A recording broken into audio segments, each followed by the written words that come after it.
Kashmir ಅಲ್ಲೇನಾಯಿತು, article 370 ತೆಗೆದರು ಕೇಂದ್ರ ಸರ್ಕಾರ. ಕಾಶ್ಮೀರವನ್ನು ಪಾಕಿಸ್ತಾನ ಆಕ್ರಮಿಸಿಕೊಂಡಿದೆ. ಅದನ್ನು ನಾವು ಪಾಕ್ ಆಕ್ರಮಿತ ಕಾಶ್ಮೀರ ಅಂತ ಕರಿತೀವಿ. ಇಂಗ್ಲೀಷಲ್ಲಿ POK, Pakistan occupied Kashmir. POK, Pakistan occupied Kashmir. Pakistan ಆಕ್ರಮಿತ ಕಾಶ್ಮೀರ, ಪಾಕ್ ಆಕ್ರಮಿತ ಕಾಶ್ಮೀರ ನಾವು ಕರೆಯೋದು. ಅವರು ಅದನ್ನು ಏನು ಅಂತ ಕರೀತಾರೆ, ಆಜಾದ್ ಕಾಶ್ಮೀರ್. ಆಜಾದ್ ಕಾಶ್ಮೀರ, ಸ್ವತಂತ್ರ ಕಾಶ್ಮೀರ ಅಂತ. ಈಗ ಅಲ್ಲಿ ಜನ ಸೇರಿದ್ದಾರೆ ನೋಡಿ. ಒಮ್ಮೆ ಫುಲ್ ಸ್ಕ್ರೀನ್ ತಗೊಳ್ಳಿ ಆ ಜನರನ್ನು. ಇವರೆಲ್ಲ ಪಾಕಿಸ್ತಾನದ ವಿರುದ್ಧ ಘೋಷಣೆ ಆಗ್ತಾ ಇದ್ದಾರೆ.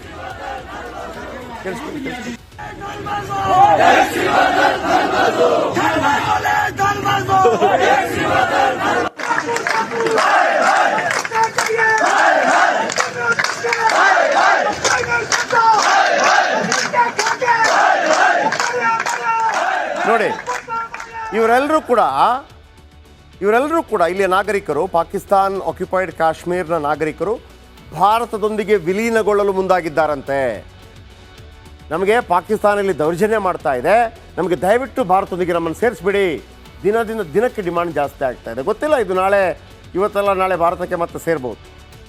ಪಾಕಿಸ್ತಾನದ ಸೇನೆಯಿಂದ ಜೀವಕ್ಕೆ ಅಪಾಯ ಇದೆ ನಮಗೆ.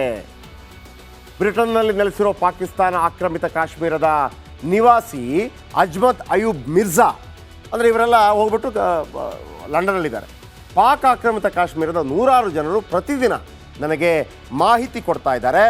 ನಾವು ಇನ್ನೂ ಎಷ್ಟು ದಿನ ಈ ಪಾಕಿಸ್ತಾನಿ ಸೇನೆಯ ದೌರ್ಜನ್ಯ ಸಹಿಸಬೇಕು, ನಮ್ಮನ್ನು ದಯವಿಟ್ಟು ಭಾರತಕ್ಕೆ ಸೇರಿಸ್ಕೊಳ್ಳಿ ಅಂತೇಳಿ ಡಿಮಾಂಡ್ ಮಾಡ್ತಾ ಇದ್ದಾರಂತೆ.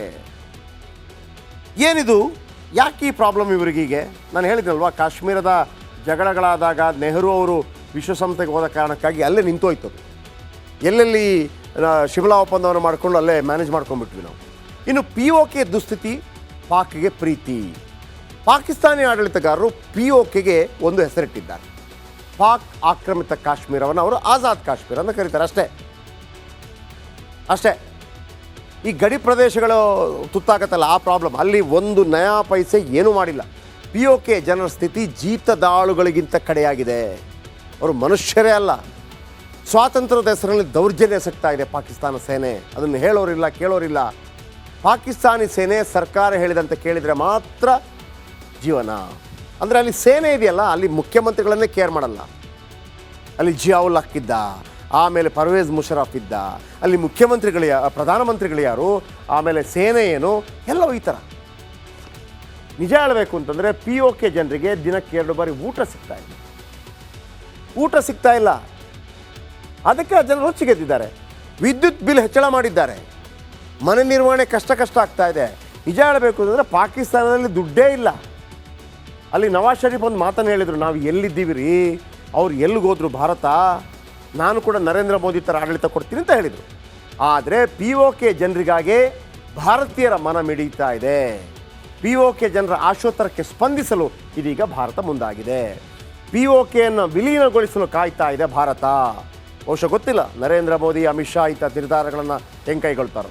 POK ವಿಲೀನವಾದರೆ 24 ಕ್ಷೇತ್ರ ಮೀಸಲಿರಿಸಿದೆ ಮೋದಿ ಸರ್ಕಾರ. ಎಲ್ಲ ರೆಡಿ ಇದೆ, ಮಾಡ್ಕೊಂಡು ಕೂತಿದ್ದಾರೆ.